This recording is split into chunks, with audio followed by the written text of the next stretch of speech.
Good morning to everyone who's attending this morning's session. My name is Lisa Daisel. I'm from the UNISA Directorate Counselling and Career Development. I want to wish you a very warm welcome. This morning we will be talking about a very important topic, namely addressing job search fatigue. To get us started, I just want to welcome our colleague, Mrs. Mandu Makanya, who will welcome us to this session and also introduce us to our speaker, Chantelle Botha. Thank you, Mrs. Makanya. Thank you, Lisa. Good morning, ladies and gentlemen. It gives me pleasure once again this morning to welcome for the second time our dynamic speaker. She is the founder of Dragonfly Careers. She is an international speaker, career and life coach. She has a wealth of knowledge that comes from the 20 years of experience working in corporate sales and recruitment agencies. Over to you, Chantelle. Thanks very much, Mandu. Really appreciate the introduction and really appreciate this opportunity to speak once again to the UNISA learners. I just want to check if everyone can hear me and if we're good to go. Are we ready? Are we excited this morning? All right, so I suppose I've kind of asked that question into a bit of a void. What I just want to mention is I have not prepared presentation slides for you guys this morning. I really want to keep today's topic very interactive. I want to focus on you and I want feedback from you. Okay, so I've got a lot of actionable tips and a lot of things that you can implement in your lives today to address this thing called job search fatigue. But I want you to make use of the Q&A section, okay? So I want you to pop your comments in there. Lisa's going to be helping me through, just reading me what's going on the back end. Pop your comments in if you resonate. I want to hear from you today. If you've got questions, I'm going to stop periodically throughout the presentation and see if anyone's got questions. So please make use of the Q&A functionality. Right, so Mandu has already introduced me, so I really just want to give you a bit of an overview in terms of who I am and what I'm going to be speaking to you about today. Having spent, like Mandu said, 20 years in corporate sales and recruitment, I was never very strategic about my job. Until recently, the last sort of 5 to 10 years, I really started asking myself the question, what does Chantelle want to do? What difference do I want to make in the world? And what legacy do I want to leave? And for me, legacy is a really big thing. My dad inspired legacy just before he passed away in 2011. And I went through massive life changes in around 2011. I'm going to unpack them for you a little bit in today's presentation. And what I learned from my father is it's not what you leave behind, it's how you make people feel. And I really want to make you guys feel included. And I want to make you guys feel that you're not alone today. And that's really important to me. So in the last couple of years, in 2019, I started my consultancy called Dragonfly. I'm a life and career coach. I have worked with people on every single continent. I have facilitated a number of very interesting career transitions, some from South Africa internationally, some within their own country, some from one job to another job. And what I really know is I know how to inspire you to change what you're doing to get different results. And that's going to be a big part of what I'm talking about today. I also just want to mention my mentor. He's a gentleman by the name of Barney Bierkus. He has made these presentations possible for me to actually speak to the students of various tertiary institutions around the country. What he's written is he's written a book called If I Can, You Can. I've got to give him credit for that statement, but I really want to bring that in today. And I want you guys to ask yourself, what you're trying to do today, has someone, anyone, ever done it before? If the answer is yes, you can too. And that's really what I want to encourage you to do today. So really think about what you're trying to achieve. Has someone achieved it before? In other words, is it humanly possible? And if we can, if they can, you can. If I can, you can. Okay. I also have a surprise at the end of my presentation. So please, like I say, do keep it interactive. Do keep jumping into the comments and into the Q&A section. keep it interactive, and stick around until the end. What I am going to do is I've got a really special giveaway for one lucky person today. So I want to make sure that you stick around and you get absolute value from this presentation. Right, so shall we start with the what and how of job search fatigue? And really, I think we bandy this expression about quite extensively, and it's really important for us to analyze that expression, job search fatigue. What is it? How does it come about? Why does it happen? And once we know that, once we've defined it clearly, then we can start moving towards, right, how do we resolve it? I think the first thing I want to say to all of you is it's normal. It's absolutely normal. And I'm going to unpack why a little bit later, but it happens to all of us. So I really just want to create a sense of inclusivity here. So at this point in time, you can jump into the Q&A and tell me, are you experiencing job search fatigue, and how is it manifesting in your life? How do you feel? Because it's so important that we address the feelings in order to address the holistic person. If we don't address you holistically, how can I expect you to show up in the world if you're depressed, if you're down and out on yourself, if you feel like giving up? Friends, that's not an optimal state to be pursuing job search in. So we need to really get to the bottom of this job search fatigue. Look at how it feels and how it's manifesting in your life before we can move forward. So hopefully by this time, Lisa, are there any comments? Is there any feedback in the Q&A? What are people experiencing this thing called job search fatigue as? Chantelle, let's just give people maybe like half a minute or so to respond. To wake up and to get into the session, but I'm sure if we give them a few seconds, then there will be some feedback. Awesome, 100%. And on that note, guys, it's 11 o'clock. You've already had your coffee. Wake up now. Are we ready?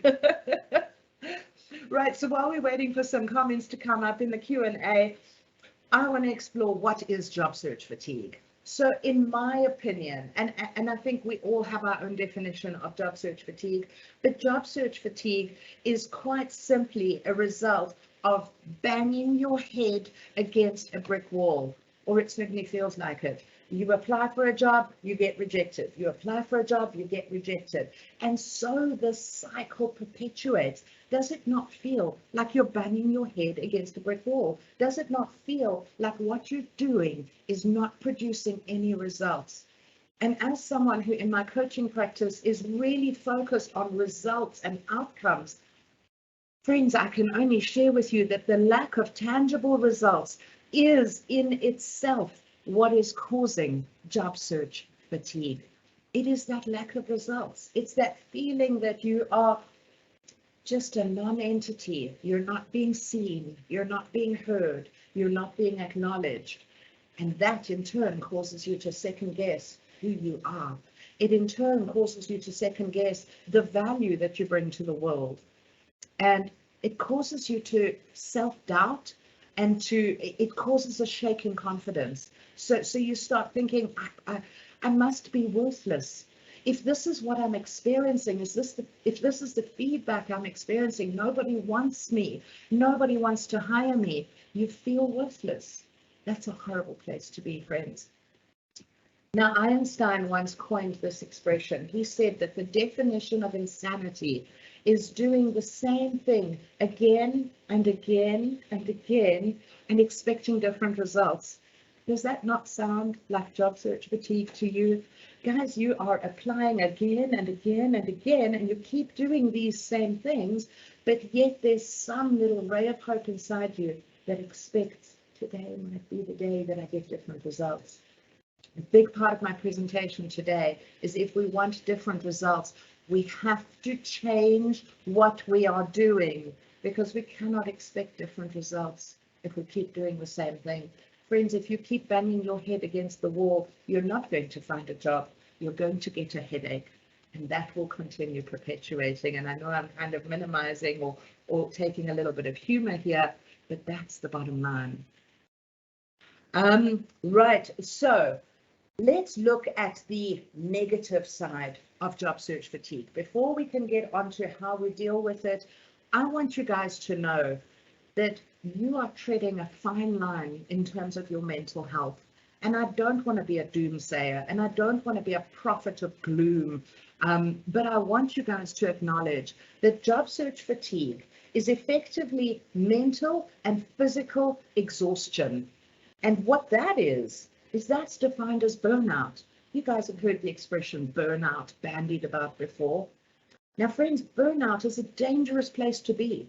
If you're in the job search and you're experiencing job search fatigue, aka burnout, that's not a good place to be. Did you know that those people who experience burnout have a 30% higher risk of early mortality? Early mortality is defined as death before 40. Friends, you're playing with your lives here. You can't be doing this. You can't be burning out. Those who experience burnout are 3 times more likely to experience depression. This is not a good place to be. There's also a massive increase in risk of heart disease. Friends, you're hurting yourselves physically. Job search fatigue is not an expression to be bandied about. It is something to be taken seriously. And in order to, and the reason I start with this negativity is because I want you to face the fact that you are impacting your physical health if you do not address your job search fatigue. You have to change what you are doing in order to preserve your very life. And I hope that message hits home. Lisa, at this point, I think I'm just going to stop and ask, has anyone woken up? Is there any comments in the Q&A section? No, Chantelle, we are awake now. Just okay, the lady commented that she feels worried about the future and how I will support my family. Sivukile asks whether UNISA does assist unemployed graduates. Is there any database for unemployed graduates to register? I'm about to give up searching for a suitable job. John, I have gone for 3 interviews and not had any feedback, and I don't know what I'm doing wrong. Bonginkosi says that I feel demotivated on a daily basis. BC says he feels tired of just applying and not getting any feedback. Tabani mentioned that I'm not even trying. I'm just stuck at this dead-end job. I'm not motivated. The stuff that I'm doing is very repetitive and boring. I think I'm not looking because I have the fear of rejection. Those are the comments that came in. Yeah. Thank you so much for that, Lisa. And really just hearing that helps me connect with you guys from an audience perspective. You know, these online conversations can sometimes feel a little bit disconnected. And I want you all to know I've been there. I feel you. I understand. Stick around. I'm going to tell you how to change what you're doing and get different results. Okay. But I also want you to know you're not alone. That's the first thing. But the second thing is stop playing with your physical health. You have to change what you're doing in order to start getting different results. So let's go back and let's talk about burnout in a physical world. Okay, so when we talk about burnout, we're talking about emotional burnout, right? And emotional burnout is intangible. You can't really see someone. You might walk past someone on the street today who might be experiencing burnout, but you can't see it. Yet when your car engine burns out, you can see it. When the globe burns out, you can see it. So in a physical world, and the reason I'm bringing this analogy in is to show you how very real it is. When the globe burns out, what do? You change the globe. When your engine burns out, you either change your engine or you repair the car. When your lawnmower machine burns out, when your coffee machine burns out, what do? Are you starting to see a common thread? Friends, it's a little 5-letter word that I love. Is it 5 letters? C-H-A-N-G. Oh, 6-letter word. It's called change. You have to change, okay? You have to change. And that's what I'm going to give you today. We have to change what we are doing Even though our burnout is intangible and people can't see it, I believe that makes it even more dangerous, okay? But you have to change. So my question to you today is, why in the physical world, when it comes to machinery and equipment and appliances, do we change things in order to get them working? But in an intangible world, in the mental space, we don't change. We continue beating our heads against the wall. And that is my encouragement to you today. So at this point, I want to share a little bit of my story with you guys. And again, remind you, if I can, you can. 2011, I was unemployed. I had just lost my business. I had lost my house. I had lost my car. My dog had died. I lost everything. My furniture was repossessed. I lost everything. I had nothing. I embarked on a 2-year unemployment stint. I also embarked on a 2-year homeless stint. No, I wasn't living on the streets. I managed to house it. I put some adverts out and I managed to house it. I moved more in those 2 years than I think it's possible for one human being to ever move. My point is, I experienced 2 years of unemployment, of desperation, of feeling like the end was near. Friends, and I don't take that lightly when I say that. I want you to understand I've been there. It occurred to me one day, though, what you are doing is not working, Chantelle. It also occurred to me, hang on, I've got sales experience and I've got recruitment experience. Let me bring the two of them together, change what I am doing, and thereby get different results. Friends, the result of that is I got appointed to the company of my choice because I chose the company. I then got headhunted to the city of my choice and enabled a move down to Cape Town. I then established the business of my choice, and this is over the last 10 years since 2011. I have used these principles to change what I'm doing and to get different results, and I say to you again, if I can, you can. So the lesson that I learned in the doldrums is I learned that job search fatigue is real, and I'm going to give you an acronym for real. If you've got a pen and paper handy, write it down. REAL, write it down the side, and then I'm going to take you through the steps. The R stands for reflect. Reflect on where you are. Reflect on what you are doing. Reflect. Friends, in this modern world, we take so little time to actually go inwards and to actually think and reflect. I simply want you to reflect. You need to reflect on what you're doing. The next word, E, stands for evaluate. Evaluate whether what you are doing is bringing the results that you're looking for. Evaluate, okay? Tackle it like a problem. The next word, A, analyze. Analyze what you are doing, the results you are getting, and start asking yourself the big questions. Could I do this differently? And the answer is, of course, a resounding yes. There is no rule book in job search, and that's the freedom and the liberty that I want to give you guys today. And finally, the last word is learn. Learn from what you have done. And I use that acronym over the last 10 years. And with every challenge that I face today, I reflect, I evaluate, I analyze, and I learn. And you can do that too. So the message here from this section is change is crucial. You have to acknowledge that change is non-negotiable. And unless you're willing to change, you're not going to get out of the job search fatigue doldrums. That's a harsh message, I know. And change is scary, but you can change. If I can, you can. So let's look very quickly. I want to just bring in we need to understand the statistics of the market out there and how to use them in our favor. Because so many of us go into this thing and we say, oh, the economy is terrible. And oh, there's no jobs, and now there's load shedding, and I can't get onto the internet. And we start becoming these doomsayers. Okay, now the statistics are real, and they are there to help us. But ask yourself, how can you use these statistics to change in your favor?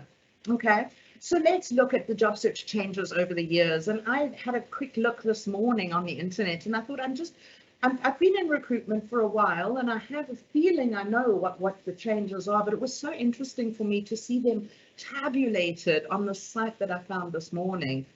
And if I look what was happening in 94, how job search worked is people used to search through their local newspapers. They used to walk around the town and see if there were vacancy notices posted in shop windows or business, notice boards. They networked with their friends and families. They used job centers. They employed extensive word of mouth tactics. This was job search 20 years ago. Let's look at job search today. Job search today is signing up for online portals, signing up with every recruitment agency under the sun, joining job boards, using social media and using search engines. And that, friends, is what we're doing today. Are you seeing the two threads? 1994, it was very much face-to-face conversation, all the rest of it. Today, it's all online. And that's why your application is falling on deaf ears, because everything is online. There is so much noise out there. Your application, chances are very good it's slipping through the cracks. So you have to change what you're doing to get different results. I want to give you two statistics that I use in my coaching frequently, and I want this to be the foundation of the change that you're going to start bringing about in your world. 2% of all applicants, this is a global statistic, are interviewed. I'm going to say it again. 2% of all applicants are interviewed, whereas up to 80% of all hires are word of mouth. Friends, do you see what's happening? We're still, the majority of our placements, our offers are coming from word of mouth, a technique that we used 20 years ago that we're not using today. I'm going to say something to you. In a digital world, go analog. Ask yourself how you can go analog today to increase your chances of success. Ask yourself how you can increase your relational conversations to increase your success. In a digital world, go analog. People that go analog are standing out. So what I want to talk to you about in terms of the job search is, I also want to give you two sort of divergent statements at this point in time. I want to say to you that job openings are finite, whereas job creation is infinite. So think about my first statement. Job openings are finite. If you are looking for a bookkeeping job, let's just say bookkeeping, right? I want you to imagine, is there a limitless number of bookkeeping vacancies advertised at any given point? The answer, of course, is no. There are only X amount of bookkeeping vacancies at this moment in time. Think about creditor's clerk. Think about receptionist. There are only X number of vacancies at any given time.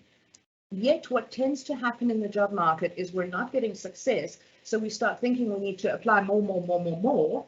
So we start diluting our clarity. Now we've applied for all the reception positions we can possibly find, which means we've probably limited the number of openings there are.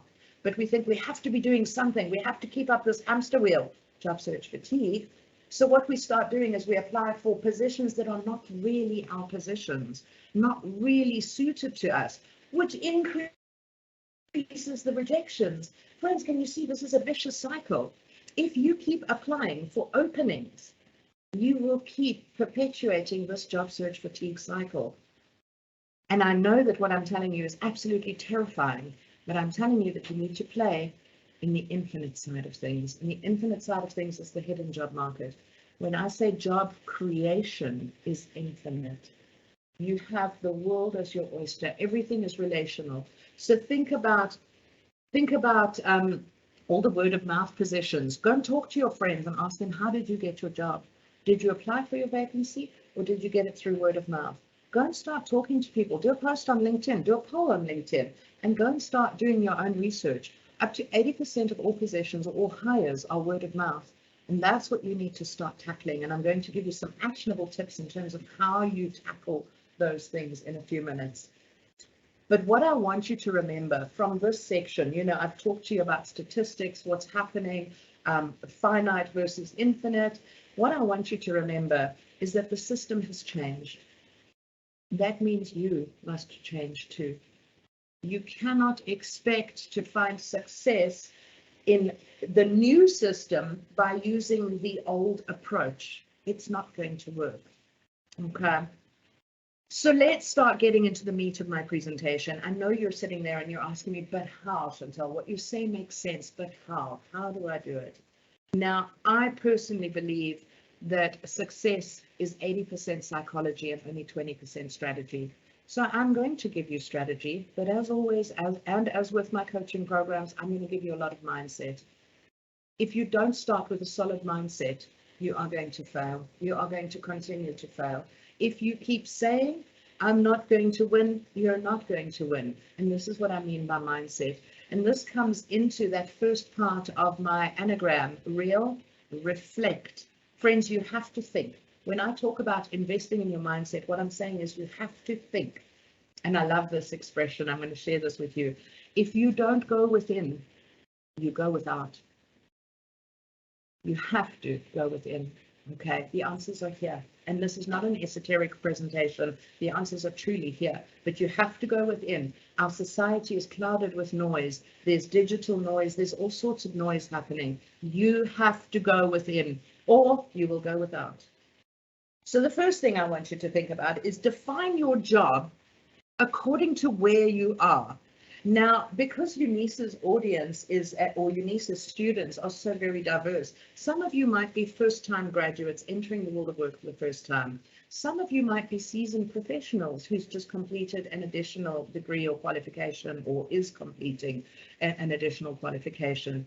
So I want you to look where you are today and define the job you're looking for. Too many job seekers are going out into the job market and saying, I want a job, any job. That's not going to work. You have to go within or you will go without. So figure out and define the job you are looking for according to where you are. And there's two questions I want you to ask yourself when you start defining this job. What do you need and what do you have? So do an evaluation, do an analysis. What do I need? Is it money that I need? Okay, if it's money that you need, and I've been there, I told you I was unemployed for 2 years, I had nothing. If it's money that you need, you can't be as choosy about the kinds of jobs you're looking for. So you'll make a whole list of all the jobs that you could potentially do and figure out how you're going to get there. If it's a career you're after, however, let's assume you're a seasoned professional, your motivations are going to be slightly different. Perhaps you've got a job and you're looking for another job. You're going to tackle this thing differently, but ask yourself, what do you need and what do you have? So I'm going to come back to, what do you have? What you have are your resources. I'll never forget when I was down and out and in the doldrums and absolutely desperate. I sat down and I made a list of the things that I have. One of the things that I had was a mobile phone. Believe it or not, I managed to hold on to that despite the loss of everything else. I had a mobile phone and I had friends who gave me data and I was able to eke out a little bit with my house sitting money to get a bit of data. I had a mobile phone. So that was the first thing on my list. Make a list of the resources that you have. I didn't have a car, I didn't have a home, I didn't have anything else, but I had a phone. And that phone allowed me to advertise my house sitting services, which allowed me to secure a roof over my head, which was the thing that I needed most. What I also needed was a job. I needed money. So I started expanding on my resource list and I started saying, what else do I have? And I started looking intangibly. Right, I have this experience. I have this outcome. I have done this that has resulted in that. These are the things I have. Friends, take an inventory today of what you have. No one is without nothing. I don't think that makes any sense. What I'm trying to say is you don't have nothing. Even when I had nothing, I had more than nothing. You don't have nothing. Take an inventory list of what you have and use what you have to get what you need. So that's the first thing from a mindset perspective. Take an inventory. Ask yourself, what do you need? What do you have? How are you going to use that to get where you're going? The next thing from a mindset perspective I want you to remember is it is so important, and I heard the sentiment in these comments that Lisa read out earlier, to have a vision and to hold the vision. You have to remember where you're going. Friends, I'm not a Bible basher, but there's a passage in the Bible that I absolutely love. It says, "My people perish for lack of vision." If you don't have a vision, you will perish. You have to have a vision. And I'm not talking about an all-encompassing, I am going to take over the world. I'm not talking about this huge vision. What is your vision for today? What is your vision for tomorrow? What do you want your life to look like? What's your big vision? What's your small vision? But you've got to be future focused.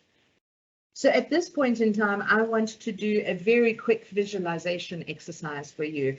I use visualization, and again, I know it sounds very esoteric, but I use visualization. I also know athletes use visualization. And again, I'm going to challenge you, go and Google this. This is scientific, friends. This is not Chantelle getting all woo-woo on you, right? Athletes use visualization. And again, I'm not too sure of the story or the veracity of the story I'm about to share with you. Go and check it out by all means. But you've seen those snow ski jumpers. You know those guys that jump on snow skis, but they jump on those really, really big snow ski jumps. Now, apparently, it's incredibly heavy on the body to practice too many of those jumps at any given time. So I don't know what the number is. Maybe they're allowed to practice 1 or 5 jumps per day, but that's nowhere near enough to get to Olympic level status, right? So what these guys do is they visualize the perfect jump, and they visualize the perfect jump again and again and again. Then they go and do their physical practice, limited though it might be. And guess what? They become Olympic athletes. They use visualization as part of their strategy. I want to encourage you guys to do the same.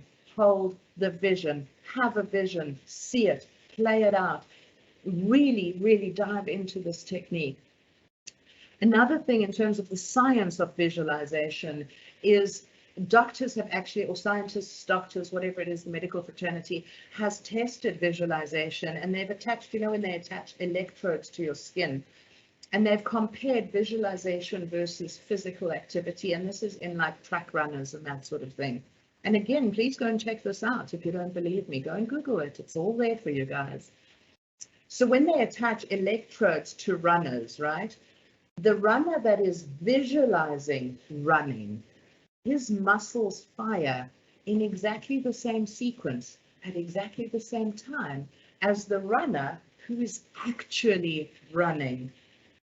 Friends, your brain doesn't know the difference between what's real and what's imagined. And by visualizing, you can start calling in your vision. Okay. There's a reason that athletes use visualization. So I want you to do a visualization exercise with me. And I certainly hope that you're going to humor me and you're going to do the exercise with me, because I'm going to feel like a little bit of a chop doing this here on my own. So here's what I want you to do. I'm going to unpack this exercise with you, and then I want you to jump into the comments, and I'm going to come back to it in a moment, and I want you to share if it worked, okay? So here's a quick visualization exercise. I'm just going to sit a little bit back from my desk. I want you to hold your, let's say, your right arm out in front of you with your finger pointing. And I want you to, without moving your body, I want you to stretch your arm as far as it will go without bending it. And then I want you to look at the place on the wall and see where your finger is pointing to. Okay, in this case, my finger is pointing to a bottle of wine, right? And then I want you to come back. I hope you've all done that. Now what I want you to do is close your eyes, and I want you to visualize doing exactly that same movement again, but your arm goes further this time. Visualize it. See the point that your finger pointed to on the wall, and see your arm going further. Just hold that vision for a moment. All right, open your eyes. Now what I want you to do is do the physical exercise again. Point with your finger, stretch it as far as it will go. Have a look where it is. Ah! Well, guess what? Mine is 3 bottles of wine down. My arm went further. So I would love for you to share whether you did the exercise and what the results were. in the Q&A section. I'm going to come back to it in a moment. So while we're still talking about mindset, friends, I also want to give you a couple of additional mindset tools in terms of, I've spoken a lot about visualization, but there are other tools that you can employ. And remember where I started this presentation. Your mental health is causing physical harm to your body. If you don't invest in your mental health, you are going to continue perpetuating the damage to your physical body. So hold the vision of where you're going, but there are some other tools that I can share with you. One is journaling. I am an avid journaler. I have journaled since the time I think I could write, and I've got hundreds and hundreds of journals. And what I love about journaling is it's a thought dump. That's effectively what it is. So sometimes what happens is we have all this negativity bottled up inside us. And if we don't release it, it comes out when we least expect it. Now, God forbid that would come out in an interview. Like I said to you, you want to fortify your mind so that when you present or when you show up in the job market, you're showing up as the best possible version of you that you can be. Okay? So journaling is a great way to have this thought dump. What I love about journaling as well is it gives us the opportunity to learn from the past. So many times I go back on my journals and I read thoughts and experiences and feelings that I've had, and I think, wow, I've really grown through that. Or that happened there, this is happening again. What can I learn from that? You can learn from the past. Another thing I love about journaling is you can embrace the present. You've heard of mindfulness. We need to learn to be fully present. And gratitude is a great way to do that. Write down 5 things you're grateful for every single day. Get into that habit. Embrace the present. What do you have now, today, to be grateful for? And you can also create the future through your visualization techniques, through simply writing down your dreams, your hopes, your desires, your wishes. You're starting to create the future that you want. So journaling is a great tool. For those of you who are interested, meditation is also a fantastic tool just for calming the mind. And if you want, or if I can recommend, there is an app that's available on the Play Store. It's called Insight Timer.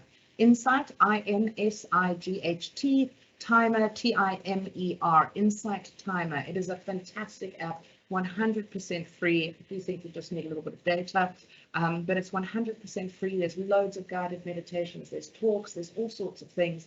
And that has been really instrumental in helping me just come back to center and to ground. And then the other thing, if you're not too into meditation, what you can do is you can try some breathing exercises. Now, I've got a technique that I use called box breathing, and box breathing is absolutely fantastic for anxiety. So when this job search fatigue is getting absolutely overwhelming and you feel like you might just step off the edge of the cliff, I get it, do some box breathing.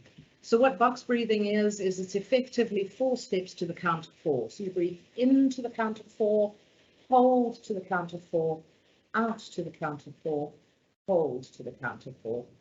Repeat that a few times. It's as good as a meditation practice and not as woo-woo for those of you who are not woo-woo.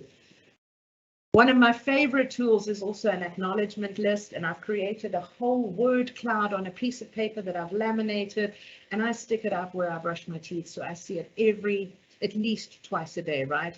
Just write down all the things you've done, all the things that you're proud of, all the things that you've achieved. Think about your school achievements, your cultural achievements, sporting achievements, family achievements, places where people have commended you or rewarded you or clapped you on the back, whatever it is. Think about all the things in your life that you're proud of. What this list does is it brings you back to reminding you who you are. Remember when I was talking about job search fatigue, I was saying how it causes this, you second guess your worth. Friends, this acknowledgement list is going to bring you back to who you truly are. And that's so important. Don't forget who you are. I don't know who watched Simba or not Simba, Lion King. I don't know if you remember that beautiful scene where Simba was running across the grass plains and he saw this image of his dad and his dad said, remember who you are. Friends, it's important. And of course, I don't have a voice like Simba. I hope that caused a few giggles and laughs and all the rest of it. And then the last thing, in terms of mindset, what's your language? And I don't mean stop swearing. I mean, what's your language? Watch the things that you speak about frequently, because out of the fullness of the heart, the mouth speaks, right? So I have an expression, or you might have heard this expression, it's been kind of all over the place. Watch your thoughts, because your thoughts become words. Your words become actions. Your actions become habits. Your habits become your character, and your character becomes your destiny. It all starts with your thoughts, but the clue is what's coming out your mouth. So watch what's coming out of your mouth. And if you don't like what's coming out of your mouth, change your thoughts so that you speak different words.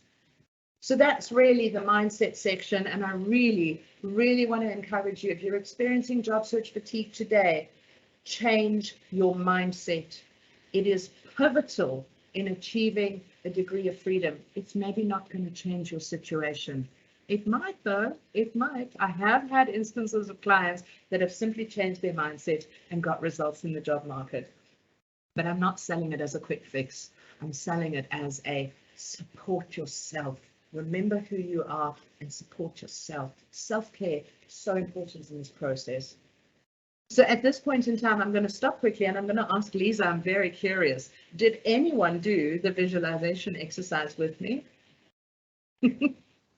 Chantelle, we had a couple of people commenting that they could actually move their arm a bit further. I love it. That is proof positive, friends, in a scientific lab, no less, that visualization works. Okay, take it, don't take it. You know what? It works. There are many things we don't understand, but they work. So use it, don't use it. Right, so let's get on to the action plan, the strategy side of things. And I'm going to start giving you some tangible things that you can start changing. Throughout this presentation, I keep punting the importance of change. The system has changed.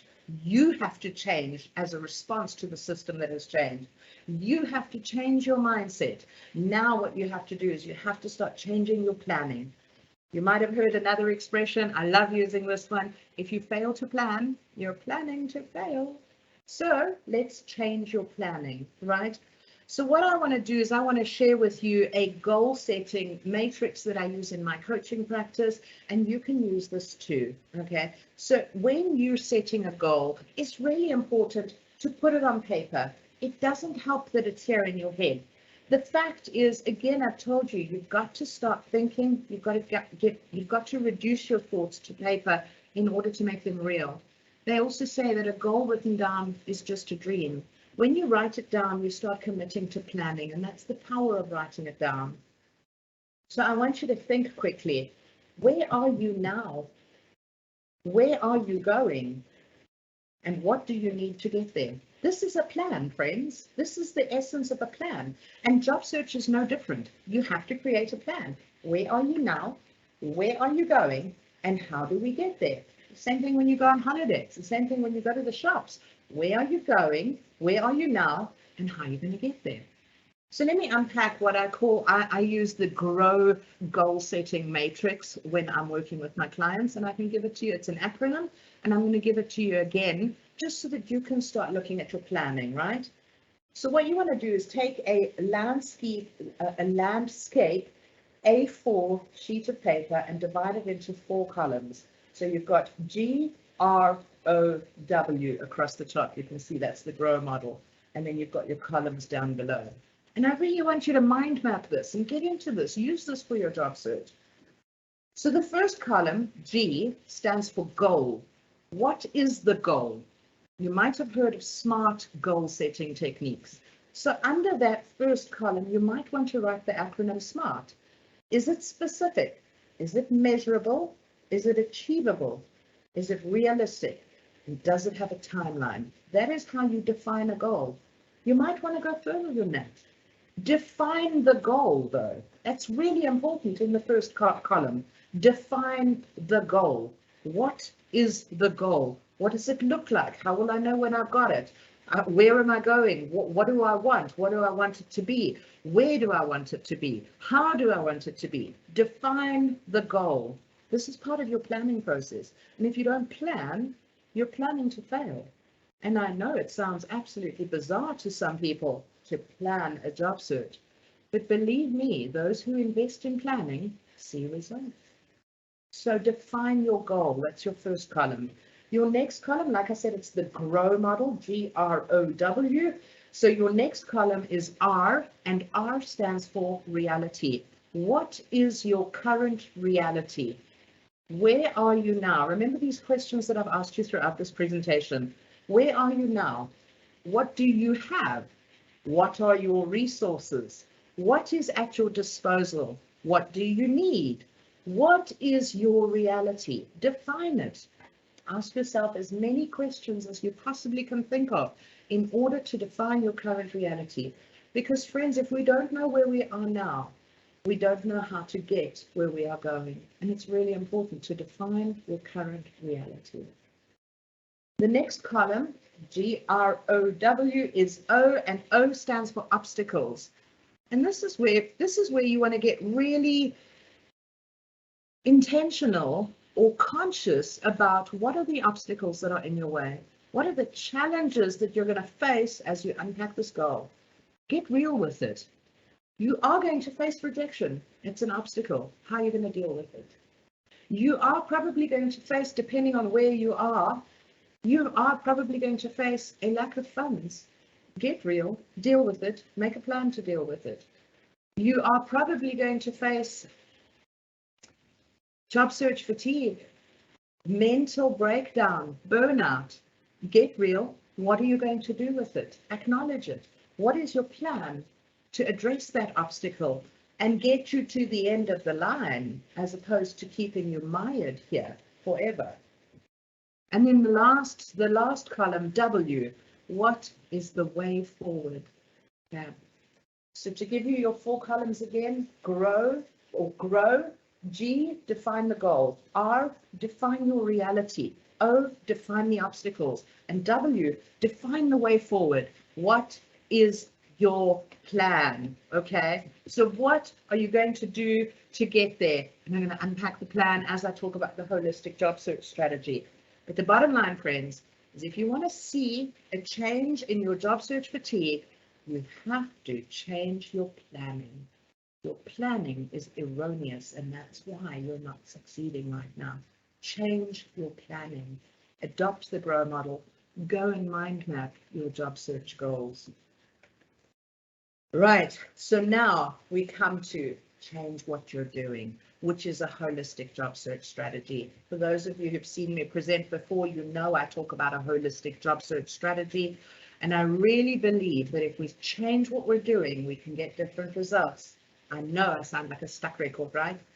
So I'm going to give you my holistic job search strategy, and I'm going to give you 1 or 2 little action points for each point that you can implement today to get different results. So my job search strategy works to 4 pillars: clarity, communication, strategy, and networking. First of all, are you clear? And when I talk about are you clear, I know we've talked about clarity from a bigger perspective today in terms of reflection and mindset and all the rest of it, but are you clear on who you are in the job market? So my question to you today is, who are you?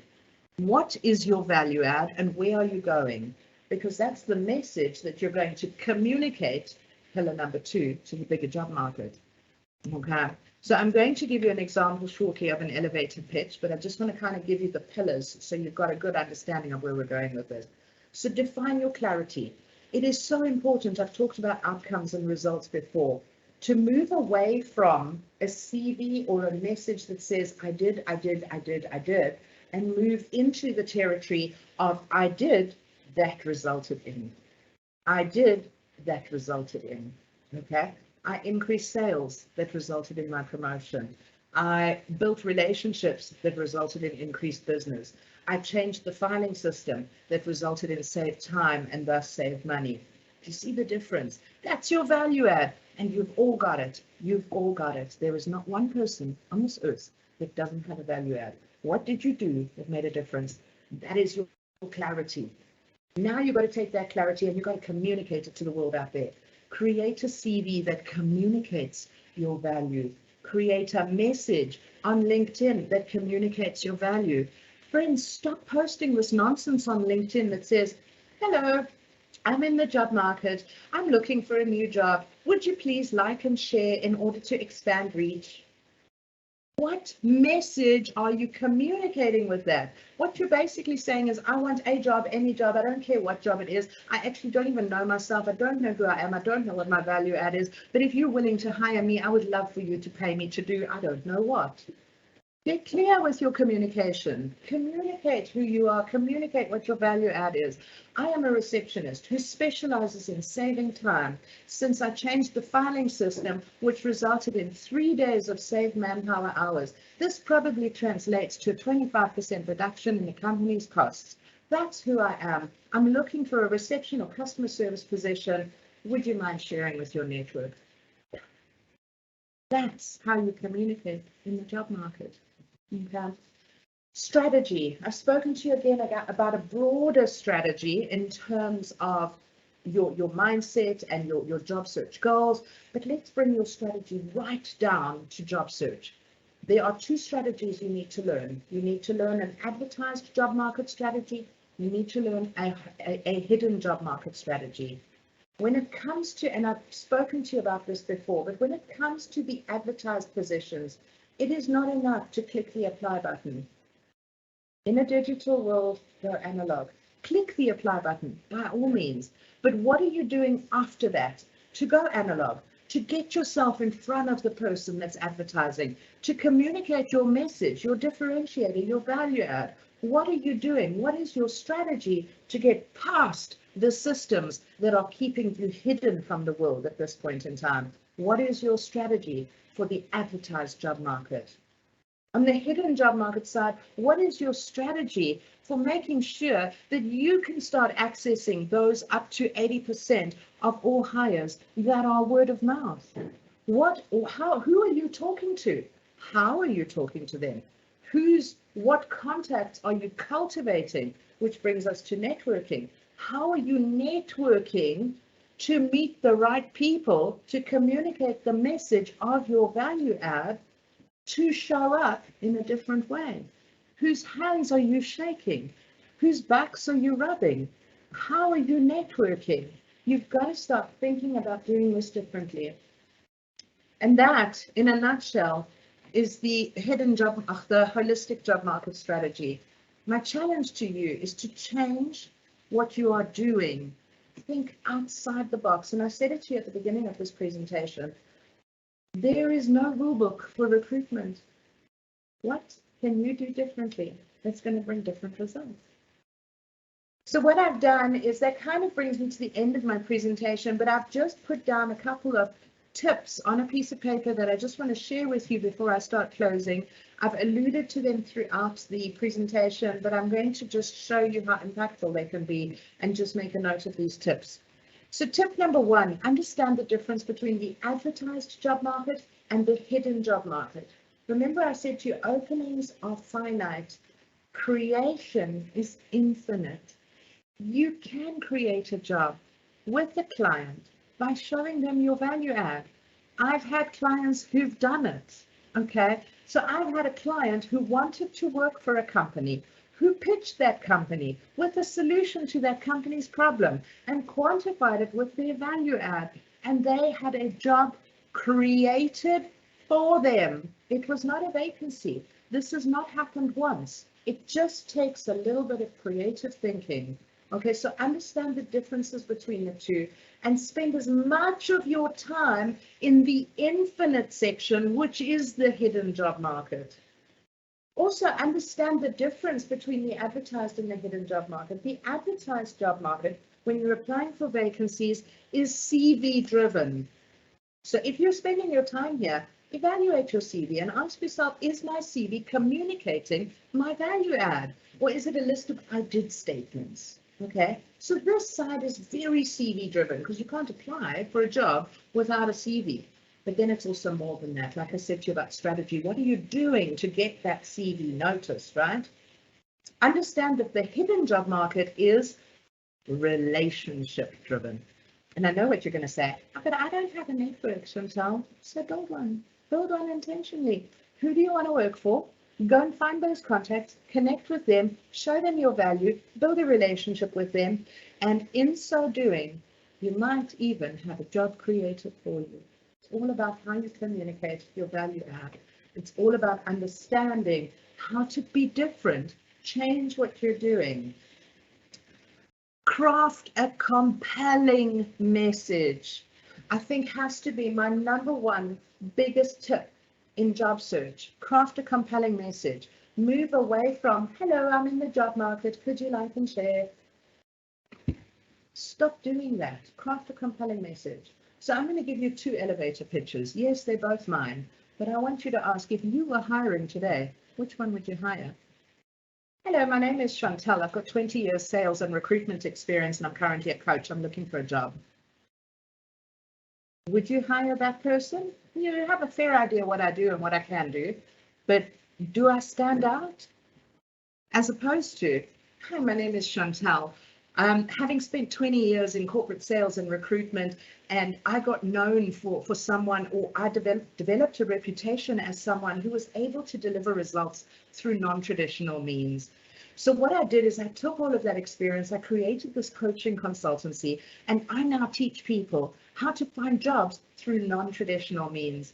I've worked with people on every continent in this country. I love in this world. I love empowering people. It's my greatest gift and my greatest ability to be able to impart knowledge and change the way people are thinking.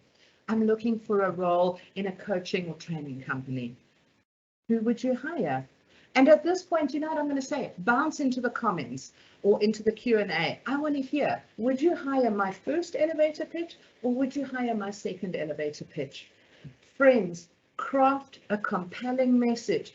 Tell me who you are. Tell me what your value add is and tell me what you're looking for. Those 3 points are non-negotiable when you're in the job market. Invest in your mindset is another one of my big tips. Practice the pause. Invest in self-care. Do the journaling, the meditation, the visualization, the acknowledgement list. Do what you need to do, but invest in yourself. Because if you don't invest in yourself, you're going to show up as a broken person. No one's going to hire a broken person. And I learned that when I was broken. And it's the hardest thing you'll ever do, but it's also the most rewarding thing you'll ever do. And finally, my absolute favorite tip. In a digital world, go analog. Keep asking yourself, how can I go analog? And I'm not saying stop applying or stop working on job boards or stop being on social media. That's not what I'm saying. What I'm saying is, what else can you do to get the results that you're so desperately seeking? Friends, in closing, you have to acknowledge that the systems have changed. You have to acknowledge that what you're doing is not working. You have to change your mindset. You have to change your planning. You have to change what you're doing. You have to do things differently. You have to get out of your comfort zone. I know change is not comfortable for many people, but that's something that you have to do. Right, so I told you, if you stick around until the very end, I am going to do a special giveaway. So here's what I want you to do. I want you guys to grab your pen, grab your piece of paper. I want you to write down my email address. Chantelle@dragonfly.com. CHANTELLE@dragonfly.com. Email me your biggest takeaway from today's presentation, and I'm going to do a lucky draw within the next 24 hours, and I'm going to give one lucky person a free holistic online job search course. And that is my gift to you, because I believe in you and because I know you can do things differently. So Lisa, at this point in time, let me know what is posted in the comments. Well, Chantelle, there were some people that said they would definitely hire the second Chantelle. I rest my case. Craft a compelling message, right? Yeah.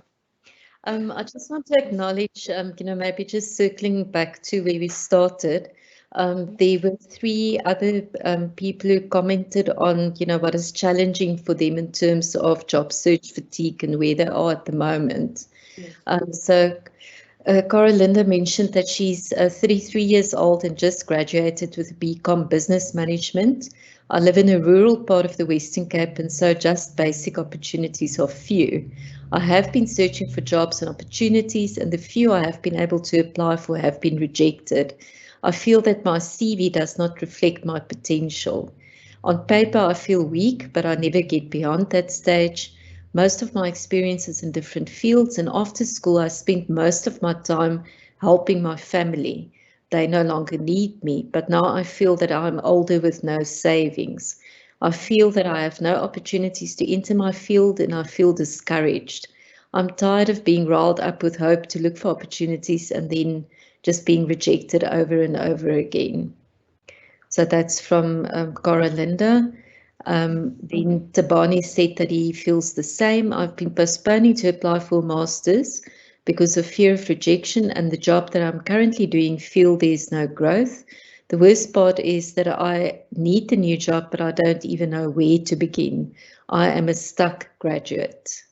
And then somebody also mentioned I have different qualifications, BA in Communication and Development Studies, postgraduate certificate in Education, honours in Psychology, and with all of this, I don't know where to look for a job, and I feel that these qualifications are useless. So those were just some further comments starting from this morning. Can I address all three of them very quickly before we go on to Q&A? And maybe you can open Q&A in the meantime while I start talking. Sure. Okay, perfect. I think I'm not going to address them individually, but I'm going to address them from what's the common thread? The common thread is all three of them and the people that commented at the beginning of the presentation feel discouraged, you feel lost. What you need to do is come back to basics. Who are you? You're going to have to take some time to reflect. What is your value add? You're going to have to take some time to reflect. What do you want? You're going to have to take some time to reflect. Okay, so it all starts with mindset. Reflect on who you are, what your value add is, and where are you going. Then you're going to have to start a planning process. Who are the companies? What do you have? What do you offer? Who are the companies in your area? What can you do? What do you want to do? Where does your passion and your purpose overlap? Start mapping it. If we don't do something because we feel like we're confused as to what to do, what's going to happen is, and I love talking about Ostrich Syndrome, you're going to end up with Ostrich Syndrome. And forgive the expletive here, but Ostrich Syndrome is head in sand, ass in air. Nothing ever happens with your head in sand and ass in air, okay? And I do apologize if I've offended anyone on that. But that analogy is just so true. So many of us are so confused. We put our head in the sand and nothing's happening. You have to decide. Life is a series of decisions. Decide what you want to do. Decide who you want to go and talk to. And start talking to people. Create this compelling message and just start talking to people. Because in so doing, life is going to open up. And then you'll make one decision and it's going to open up another path. Then you're going to make another decision, it's going to open up another path. You have to make a decision. Decide what you want. Spend time with you and start putting the planning in place to achieve that goal. I hope that helps. I hope that's encouraging.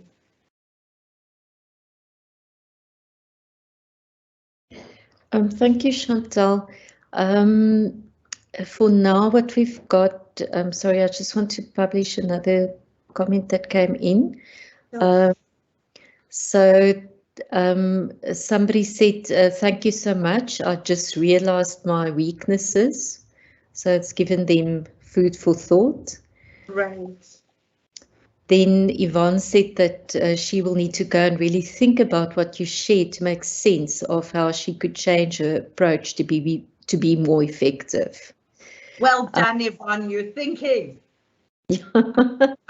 And then also just a comment from one of my colleague, the director for our section, Dr. Masha Botha said, whilst looking for a job and facing all the challenges highlighted and raised in the session, all need to find a support structure emotionally for a counsellor or external support just to keep you motivated and encouraged as you navigate through this journey towards finding that employment opportunity.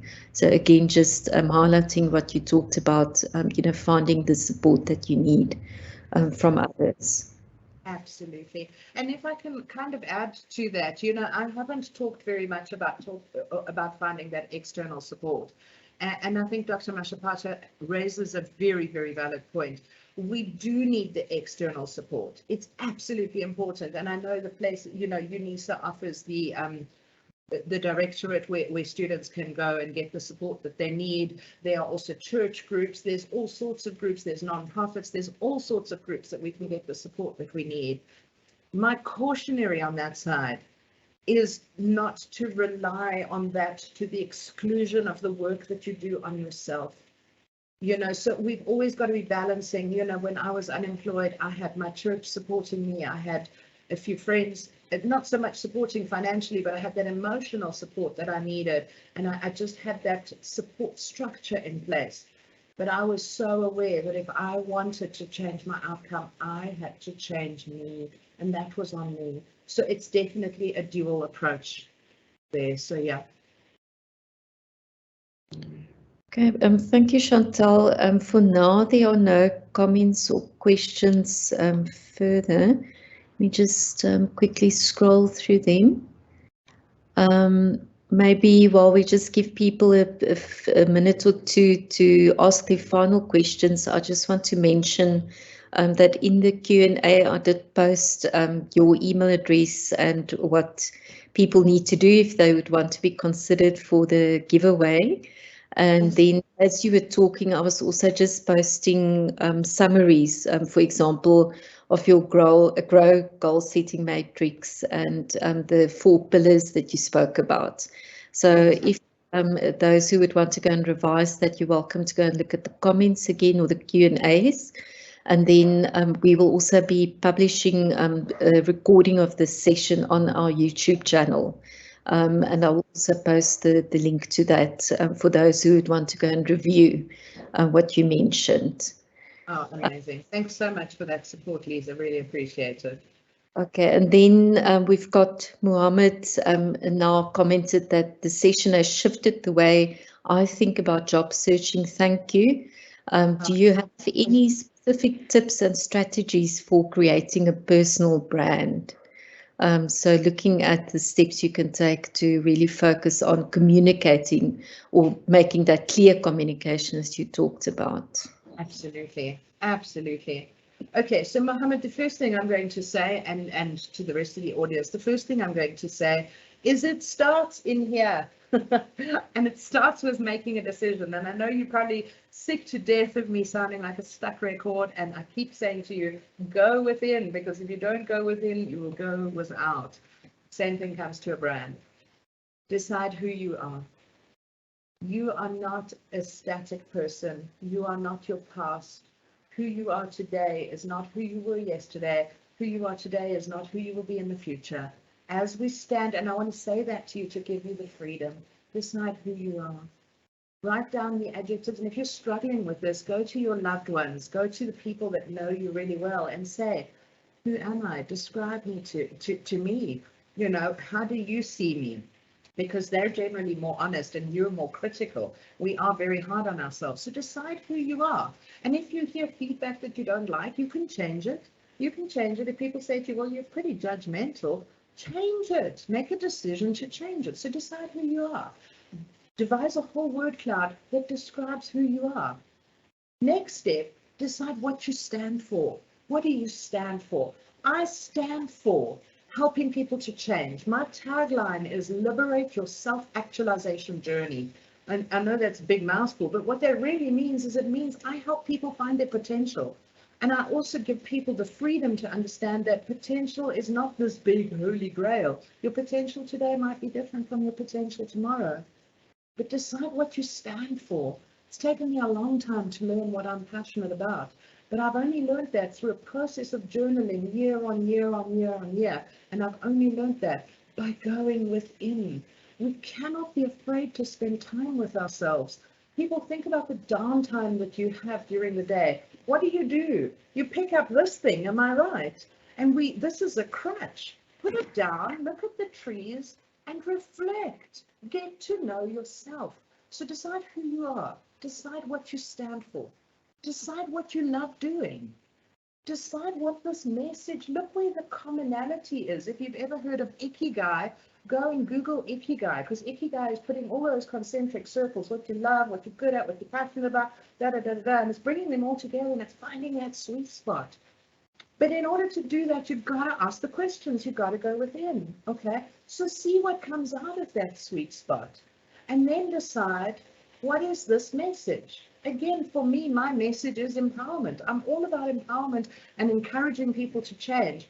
And I only know that because I asked myself the big questions for a number of years, not for one day, friend, for a number of years. Yeah? And I started looking at the common threads in my career.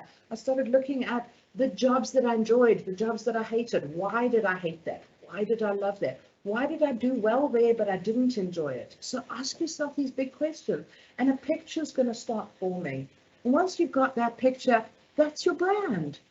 Put it out there. Make sure that everything you post on social media, whether it's your CV, whether it's your WhatsApp profile picture, whether it's your status updates, whether it's whatever it is, make sure that your digital representation captures that message of who you are. I don't know if that helps. Lisa, do you think that's a comprehensive enough answer? I think that's very valuable, Chantelle. I would also perhaps just like to share, this going within, doing the self-reflection, but also to help you, to get feedback and to ask for feedback from others, to kind of double check, is this view that I have about myself, is this how I am coming across? Is this how others also perceive me? Because sometimes there could be a mismatch between those two. So it's important for both of those processes to take place. Correct. 100%. Thanks for that, Lisa. Absolutely agreed. Okay, then as a last comment, Tabani is asking you, Chantelle, what is your biggest life lesson and how do you personally handle obstacles on a day-to-day basis? Thanks for the presentation today. I really got a lot from it. And also, once you start implementing all the tools you gave us, how do we stay motivated and consistent? Tabani, what a lovely message. Thank you so much. Thank you so much. I'll share with you a little bit more from my story. I told you in 2011, I lost everything. Around the same time that I lost everything, I lost my father. My dad had actually extended he'd almost sent like an ark. He'd sent a rescue to me, right? He was living in Zambia at the time. And he said to me, Chantelle, he said, you're broken, my girl. Come to Zambia. I'm starting a business. Come stay with me. Come work with me. And I was like, oh, hell, thank you, Dad. That'll be amazing. Within 2 weeks of that, he passed away from a massive heart attack. And that was a massive, massive, sure, that just set my world rocking completely. Because my lifeline had effectively gone. I had lost everything. I had a lifeline. My lifeline had been taken away from me. But I'll never forget the last words my dad spoke to me. And this is my biggest life lesson. The day before my dad passed away, I was on the phone with him and I was having a massive pity party. I was like, why me? And why is this happening? And it was just a series of why me? You know when you get really down on yourself, right? And Dad said to me, Sean, don't ask why you. He said, ask what next. And I have held those words. Those words have been my lifeline. Those words have been my biggest life lesson. Those words are how I handle obstacles on a daily basis. I don't ever, not that I don't ever, but I try very hard not to ask why me or why this. I try to ask, what next? What next? What can I do with this? How can I make this work? And that is how I live my life. That's how I've lived my life since my dad passed away. And that's how I've managed to pull myself up by the bootstraps. And that is how I stay motivated. So you can take that too. I hope that helps you, Tabani. Okay, thank you, Chantelle, very much. We haven't had any further comments or questions, so I guess those who participated have a lot to go and think about. I'm just going to ask my colleague, Mr. Beki Mzobe, to thank you for the session and to end the presentation off. Thank you, Beki. Thanks. Thank you, Lisa. Good day, everyone. As Lisa indicated, my name is Beki Mzobe.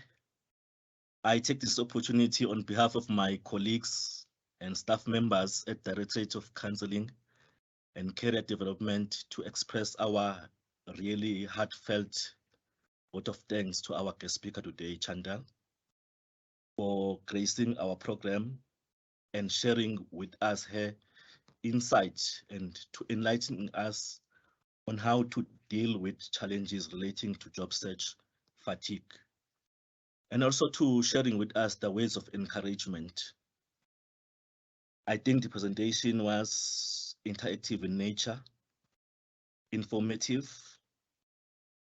For me, takeaways, Chantelle, was to know that I am not alone and it is normal. I was very encouraged by those words. So I conclude by saying this presentation was a great benefit to our students and we are all inspired. Thank you so much, Chantelle. Such a pleasure. Thank you so much, Mzobe. Much appreciated. Thank you again to my colleagues as well as Chantelle for also putting herself out there and sharing with us her personal experiences and story. And I have posted a link to our YouTube channel where I said we will be posting this recording of this presentation. I hope all of you who attended this session got in all your questions, but if not, I've also posted our email address on the Q&As. So if you need support in terms of counselling and career development from UNISA, you are welcome to send us an email to counselling@unisa.ac.za. And again, thank you very much to Chantelle for giving herself this morning. Thank you very much and have a good day further. Thank you. Thanks, everyone.